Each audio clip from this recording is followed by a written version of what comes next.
కూడా మాకు వచ్చిన గొప్ప అవకాశం.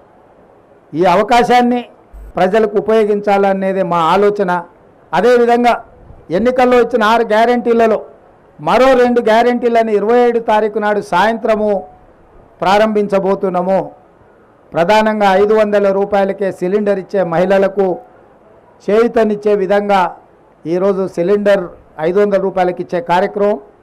రెండవ కార్యక్రమము పేదవాళ్లకు 200 యూనిట్ల వరకు తెల్ల రేషన్ కార్డు ఉన్న ప్రతి పేదవాడికి ఇంటికి ఉచితంగా విద్యుత్తునిచ్చే కార్యక్రమాన్ని ఫిబ్రవరి 27 తారీఖు నాడు సాయంత్రము ప్రారంభించబోతున్నాము.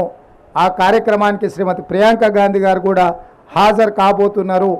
రాష్ట్రంలో ఉన్న చిక్కుముడులను అన్నీ విప్పుకుంటూ ఒక్కొక్కటి పరిష్కరించుకుంటూ ప్రజలకిచ్చిన హామీలను అమలు చేసుకుంటూ దాదాపుగా ఈరోజు ఉచిత బస్సు రవాణా సౌకర్యం కావచ్చు, లేకపోతే రాజీవ్ ఆరోగ్యశ్రీ ద్వారా 10 లక్షల రూపాయలు పేదలకు వైద్యానికి అందించడం కావచ్చు, ఇప్పుడు ప్రారంభించబోయే 500 రూపాయలకే సిలిండర్ కావచ్చు, అదేవిధంగా 200 యూనిట్ల వరకు ఇంటికి ఉచిత కరెంటు కావచ్చు.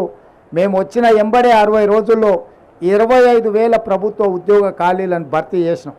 స్టాఫ్ నర్సులుగా 6,956 మంది, 441 సింగరేణి ఉద్యోగులు, దాదాపుగా 15,000 పోస్టులు పోలీసులు కావచ్చు, ఎక్సైజ్ కావచ్చు, అదేవిధంగా ఫైర్ డిపార్ట్మెంట్ కావచ్చు.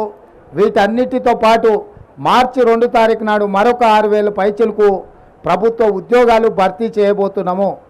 మేము ఏదైతే 2 లక్షల ఖాళీలను భర్తీ చేస్తామని చెప్పినామో ఇలా గర్వంగా 25,000 ఉద్యోగాలు మేము భర్తీ చేసినామని ప్రజలకు కనిపించే విధంగా, కుళ్ళుకుంటున్న వాళ్ళకి వినిపించే విధంగా ఎల్బీ స్టేడియంలోనే వేలాది మంది సమక్షంలో నియామక భర్తీల పత్రాలు వాళ్ళ చేతికి అందజేసినాం. ఎందుకంటే ఇచ్చినా కూడా ఇయ్యలేదని అబద్ధ ప్రచారాలతోని గోబెల్స్ కంటే కూడా వాళ్ళ బాబుల్లాగా తయారై మామ అల్లుళ్ళు తండ్రి కొడుకులు మా ప్రభుత్వం మీద దాడి చేసే ప్రయత్నం చేస్తున్నారు. కాబట్టి ప్రజల కళ్ళెదురుగా నిరుద్యోగ యువకులకు ఉద్యోగ అవకాశాలు కల్పించినాము. శ్రీధర్ బాబు గారి నేతృత్వంలో ఐటీఐలను ఈరోజు స్కిల్ యూనివర్సిటీస్గా మార్చి 65 ఐటీలను 2,000 కోట్లతోని నైపుణ్యాన్ని అభివృద్ధి చేయాలని ఈరోజు తెలంగాణ రాష్ట్రంలోనే 10 స్కిల్ యూనివర్సిటీలను ప్రారంభించి గ్రామీణ ప్రాంతాలలో ఉండే చదువుకున్న నిరుద్యోగ యువకులకు నైపుణ్యాన్ని నేర్పించి ఆర్థికంగా బలపడే విధంగా ఉద్యోగ ఉపాధి అవకాశాలు కల్పించే విధంగా ఈరోజు మా రాష్ట్ర ప్రభుత్వం ప్రణాళికలు చేపడుతుంది.